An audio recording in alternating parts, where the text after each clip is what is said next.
Ouvrons une page santé dans cette édition. Après un break occasionné par la COVID-19, la plateforme internationale d'échange, de partage d'expériences et de promotion de la santé, Africa Santé Expo, a remis le couvert. La 3e édition de Africa Santé Expo, comme à l'accoutumée, a reçu les experts, les praticiens, les professionnels de la santé, de la pharmacie et de la beauté. Ils se sont retrouvés au Sofitel Hôtel Ivoire pour penser santé. Et c'est le ministre de la Santé, de l'Hygiène publique et de la couverture maladie universelle, Pierre Demba, qui a procédé à l'ouverture de cette 3e édition. Mon désir Nascimento, Marius Seri. Sofitel Hôtel Ivoire d'Abidjan, le monde de la santé, acteurs de la médecine, pharmacie, e-santé, laboratoire, médecine traditionnelle, cosmétique et le grand public se sont donné rendez-vous ce vendredi 2 décembre après un break causé par les 614 jours de la COVID-19. L'idée est de poursuivre les activités instaurées par la plateforme internationale d'échange, de partage d'expériences et de promotion de la santé Africa Santé Expo. C'est un rendez-vous initié par Dr Linda Bouboutou Kaboré qui draine à chaque édition du monde. Depuis la première édition, que de chemin parcouru déjà. La déclaration d'Abidjan de la 2e édition permet à l'Afrique d'augmenter sa production locale de médicaments. Mais les acquis sont plus nombreux encore. La valorisation et la mise en lumière de la médecine traditionnelle.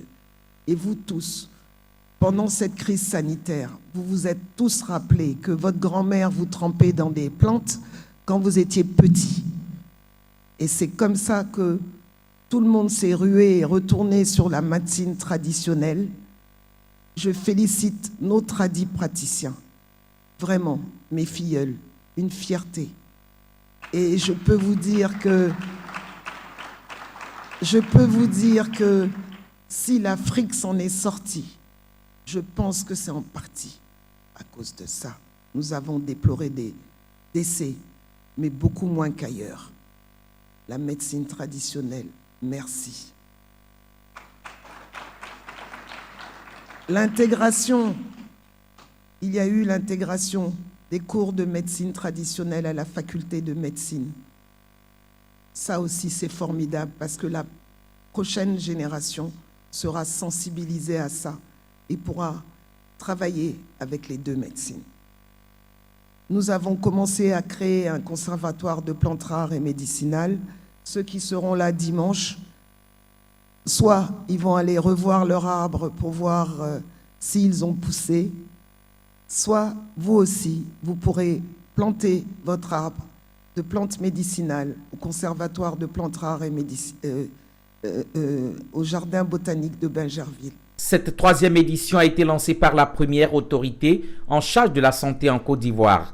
Pierre Demba, ministre de la Santé, de l'Hygiène publique et de la couverture maladie universelle, a félicité tous les acteurs pour leur engagement et leur a demandé de s'appuyer sur la coopération sud-sud pour réaliser les objectifs santé des pays africains.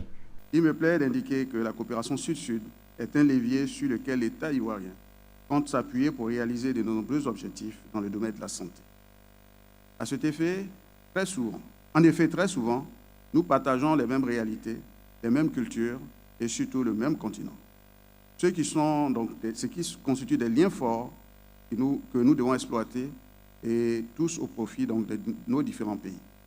Je voudrais donc ici rassurer les pays frères que la Côte d'Ivoire ne ménagera aucun effort pour partager ses expériences, mais également apprendre des autres. Et c'est ce que nous demandons. Dans cette optique, la coopération doit porter sur l'ensemble des sujets liés à la santé et à tous les niveaux du cycle de vie, partager les expériences sur la prévention des maladies, leur traitement, l'accompagnement des maladies chroniques, tous ces sujets qui sont intégrés sur le thème de cette édition 2022.